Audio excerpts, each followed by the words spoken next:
Assalamualaikum warahmatullahi wabarakatuh, sahabat channel Tarikh Islam. Kali ini saya akan menceritakan kisah Nabi Nuh alaihi salam. Dalam Al-Quran, Nuh adalah salah satu nabi dan rasul dengan kedudukan sebagai ulul azmi.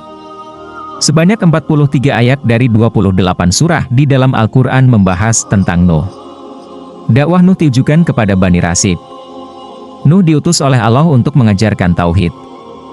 Ia berdakwah selama 3 generasi dan hanya memperoleh 70 orang pengikut dengan tambahan 8 anggota keluarganya. Ajaran Nuh ditolak oleh kaumnya sehingga Allah memberikan peringatan kepada mereka dengan banjir bandang akibat hujan berkepanjangan. Kisah banjir bandang disebutkan dalam beberapa ayat di surah Nuh dan surah Hud. Nuh merupakan keturunan dari Adam dari generasi ke-9. Nama lengkap Nuh adalah Nuh bin Lamik bin Matusih bin Idris bin Yarat bin Mahlail bin Kainan bin Anusi bin Syits bin Adam. Nuh lahir sekitar 1000 tahun setelah wafatnya Adam dan hidup hingga hampir mencapai 1 milenium. Umur Nuh diketahui dari surah Al-Ankabut ayat 14. Sementara jarak umur antara Adam dan Nuh disebutkan dalam hadis yang diriwayatkan oleh Bukhari dan Ibnu Hibban dari Abu Umamah Al-Bahili dan Abdullah bin Abbas. Pada masa antara Nabi Adam dan Nabi Nuh, terdapat kaum-kaum yang saleh, yaitu Wud, Suwa, Yaguts, dan Nasr. Dalam hadits yang diriwayatkan oleh Muhammad bin Jarir At-Tabari hingga ke Muhammad bin Qais, disebutkan bahwa keempat nama tersebut merupakan tokoh yang disembah oleh kaum Nuh. Mereka melarang Nuh untuk berhenti menyembah keempat tokoh tersebut. Sementara itu, dalam hadits yang diriwayatkan oleh Ibnu Jarir, disebutkan bahwa keempat nama tersebut merupakan tokoh yang mempunyai pengikut yang setia. Sehingga masing-masing kaum diberi nama sesuai nama tokoh tersebut. Keempat tokoh dan kaum ini hidup di antara masa Nabi Adam dan Nabi Nuh. Setelah keempat tokoh ini meninggal, generasi pertama dari para pengikutnya mulai menggambar sosok mereka. Lalu, pada generasi kedua, iblis membujuk mereka untuk menyembahnya dengan mengatakan bahwa generasi pertama dahulu menyembah keempat tokoh tersebut. Iblis membujuk dengan mengatakan bahwa keempat tokoh tersebut dapat menurunkan hujan.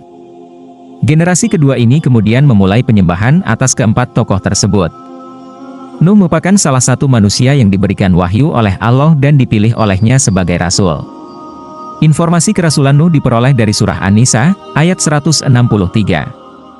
Kerasulan Nuh juga diketahui dari surah Ali Imran ayat 33 dan 34. Nuh merupakan rasul pertama karena ia yang pertama kali diperintah oleh Allah untuk berdakwah kepada suatu kaum.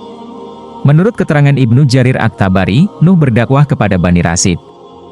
Terdapat beberapa pendapat ulama mengenai usia Nuh ketika menjadi rasul, antara lain pada usia 50, 350 atau 480 tahun.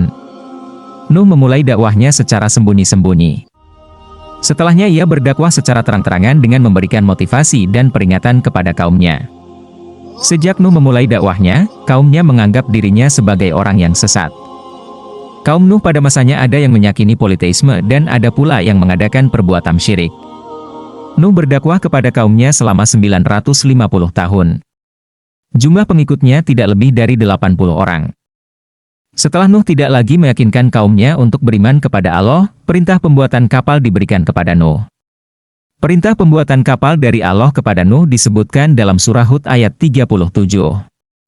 Dalam ayat ini juga Allah memberitahukan bahwa kaum Nuh yang ingkar akan ditenggelamkan. Para ahli sejarah sepakat bahwa banjir bandang yang menimpa kaum Nuh benar-benar pernah terjadi. Ini didasarkan pada banyaknya kisah banjir bandang dari berbagai agama, keyakinan dan kepercayaan, serta kebudayaan di beberapa negara.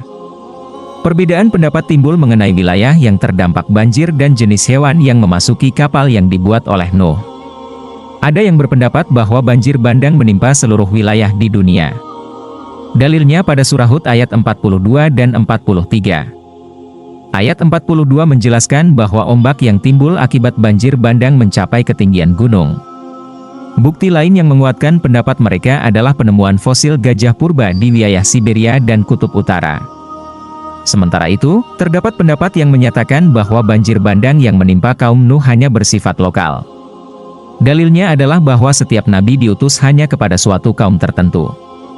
Pendapat ini didasarkan kepada ayat-ayat Al-Quran yaitu surah Ar-Ra'd ayat 7, surah An-Nahl ayat 36, 84 dan 89, surah Al-Mu'minun ayat 44, surah An-Nisa, ayat 41 dan surah Yusuf ayat 47. Pendapat ini dikuatkan oleh adanya kisah para nabi yang hidup pada zaman yang sama dengan nabi lainnya dengan kaum yang hidup di lokasi yang berjauhan. Para nabi yang hidup pada zaman yang sama antara lain Ibrahim dan Lut, Yakub dan Yusuf, Musa, Harun dan Syuaib serta Zakaria dan Yahya.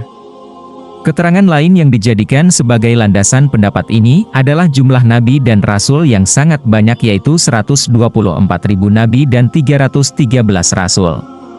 Keterangan ini diperoleh dari hadis yang diriwayat oleh Imam Bukhari.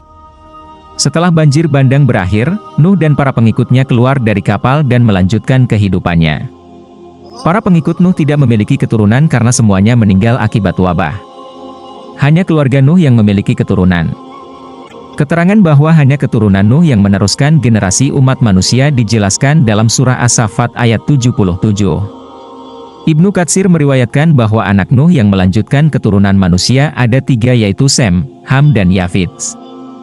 Demikian pemaparan sejarah Nabi Nuh alaihi salam, kurang lebihnya saya memohon maaf yang sebesar-besarnya. Wassalamualaikum warahmatullahi wabarakatuh.